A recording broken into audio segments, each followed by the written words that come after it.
Why am I an atheist? Well, for many reasons. Firstly, there's a whole logic angle. We are here, but there's no proof that we were put here. If we have a creator, he definitely does not sign his work. There are still many gods out there and many flavors of the same god. When one question has that many answers, you're not informed. Also, how does a perfect being create such imperfect creatures? Everything on Earth is impermanent and vulnerable to the thousand natural shocks that flesh is heir to. People are born blind, deaf, with any number of birth defects. It's kind of shitty to fuck someone at the starting gate. Secondly, dogma is poison, especially when dogma is multiple choice. Dogma deprives you of the gift of finding out you were wrong. It's the enemy of rational inquiry. That's why it's important to challenge religion when it wanders into places it doesn't belong. Science and public policy. Religion only works when it functions as a personal comfort. Science and public policy work best when they use what works. Anything faith-based is, by its nature, not vetted. It's assumed. There are no proofs in religion, only belief. Anyone can believe anything for no reason. The earth is flat. We never reached the moon. Evolution is a lie. 9/11 was an inside job. All Muslims are terrorists. Aliens are among us. My shoelaces give me financial advice. What? No, you can't hear them. They speak to me a language that only I can hear and understand. You know, like a dog whistle. Thirdly, and this is a two-parter, religion, like most belief systems, violates my two most important rules. A, thou shalt not center your life around one thing. I call this the Trekkie rule. This kind of goes back to the dogma issue. Saying or believing that one book has all of the answers, especially if people can't agree on what that answer is limiting. It retards exploration to what our world has to offer. We'll never understand everything. The nature of existence is too complex, but it makes life worth living knowing that there is so much out there to explore and understand.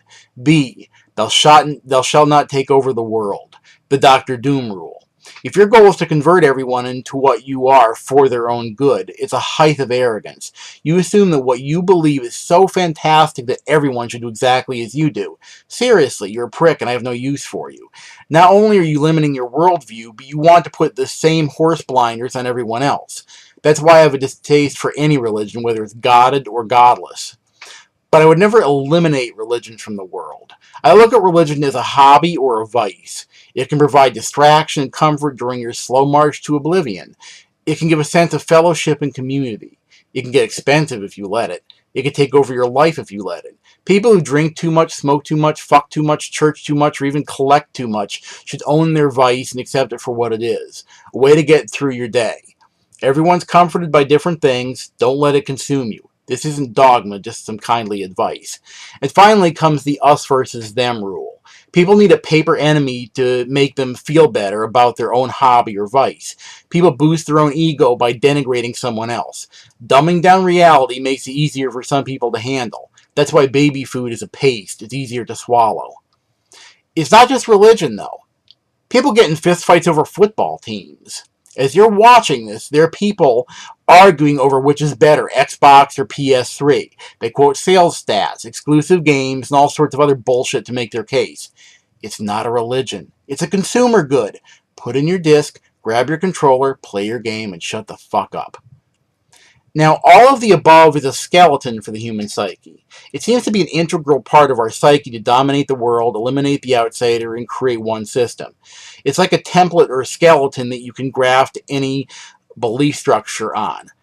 I don't find unity comforting. The dogma is just the meat suit it wears. Finally, what is an atheist? It's someone who doesn't believe there is a being that created everything. That's it. Anyone who wants to attach a dogma to it, you're doing it wrong. If you try to get atheists marching in lockstep and not disagreeing with each other, you're fucking up. Being an atheist means accepting rational inquiry as the best thing for understanding the nature of existence.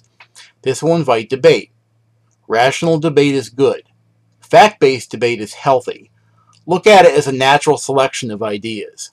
As soon as being an atheist means becoming a godless mirror image of religion, it has already failed.